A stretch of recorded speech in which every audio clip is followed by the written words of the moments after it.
कुछ दिया है,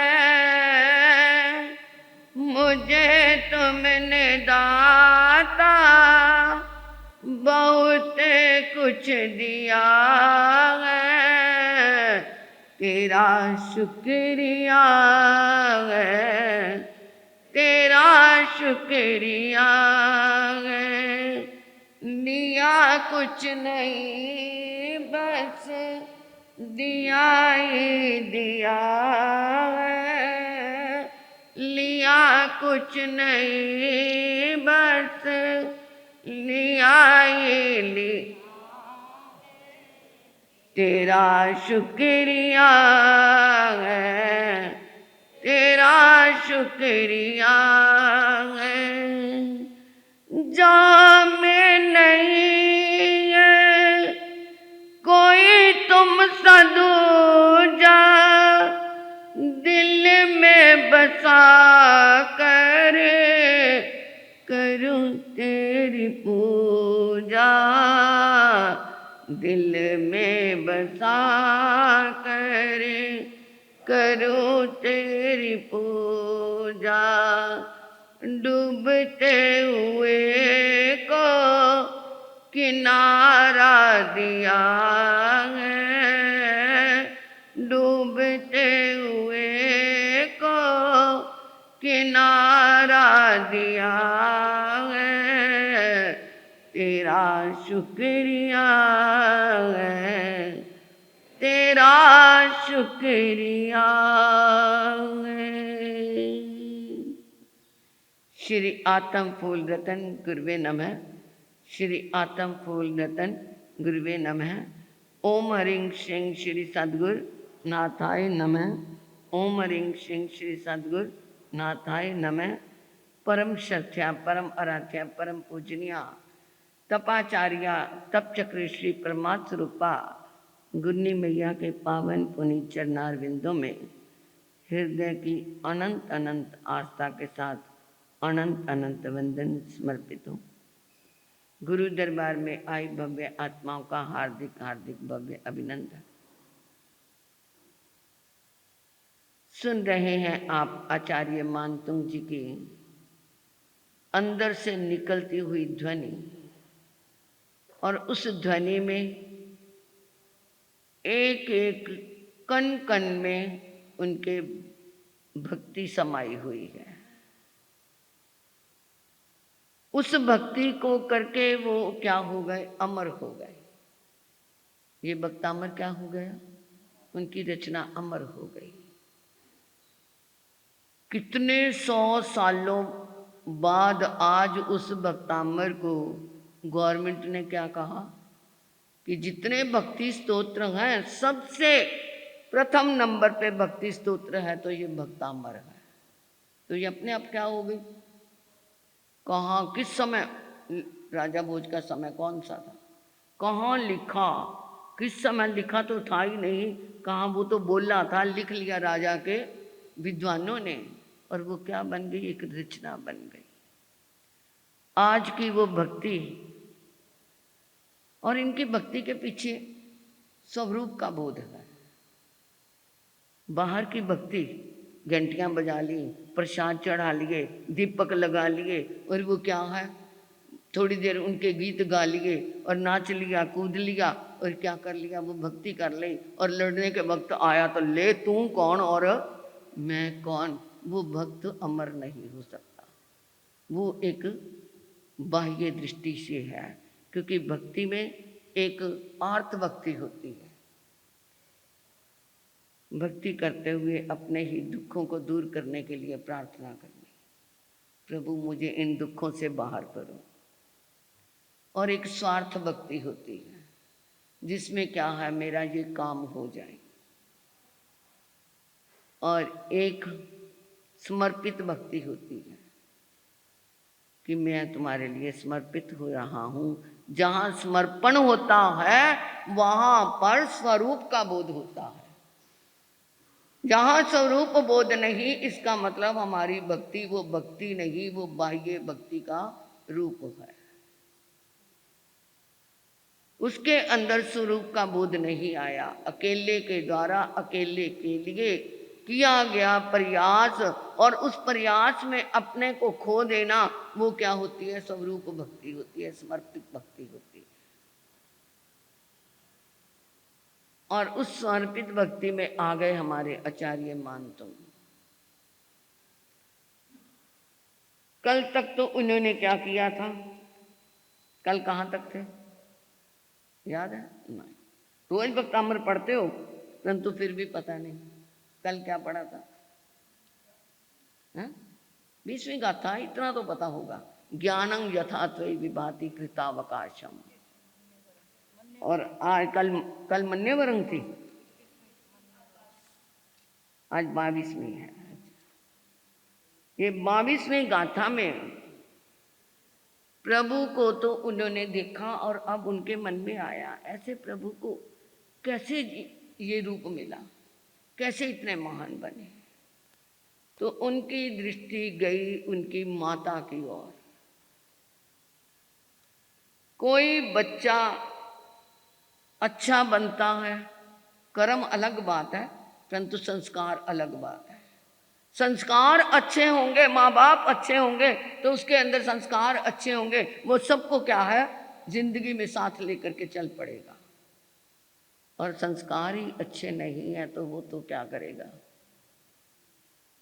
तो उनकी दृष्टि गई ओ इनकी माता जिन्होंने इनको जन्म दिया। प्रणाम करते हैं ना रतन कुक्षीधारियों, तुभ्यं नमः रतन कुक्षीधारियों, मैं तुम्हें प्रणाम करता हूँ जिन्होंने ऐसे रतन को अपनी कुक्षी में धारण किया। स्त्री नाम शतानी शतशो जनयंती पुत्रा।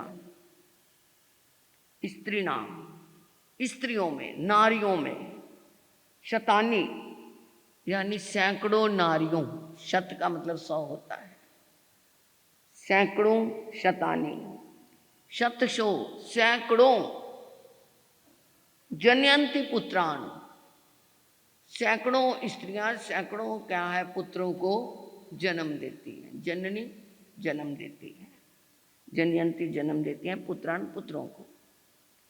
नान्या सुत्तम त्वदुपम जननी प्रसूता, न अन्या सुत्तम, दूसरा कोई ऐसा पुत्र नहीं, तदुपम आपके जैसा प्रभु, और कोई भी ऐसा मेरे को बेटा पुत्र नजर नहीं आया जिसको जननी प्रसूता, किसी माँ ने आप जैसे बेटे को जन्म दिया होगा। केवल आप ही हैं जो नाभि राजा और मरु देवी माता के आप पुत्र हैं।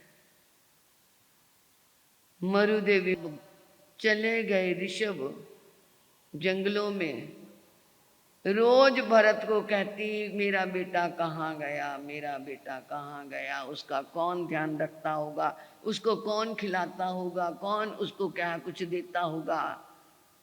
एक दिन वो भी आ गया, भरत ने आकर के कहा माँ रोज रोज कहती थी मेरा बेटा मेरा बेटा, आज नगरी के बाहर वो उद्यान में पधार गए हैं, बड़ी खुश होके चल रही है, हाथी के ओहदे पे बैठी हुई है, सजी दजी है, वस्त्र अलंकारों से विभूषित है, मन में संकल्प है मैं जाऊंगी, मेरा बेटा देख करके मुझे दूर से ही क्या है दौड़ के मेरे गले से लग जाएगा, मेरे को देख करके मिलेगा, मेरे से क्या है कुशल क्षेम पूछेगा।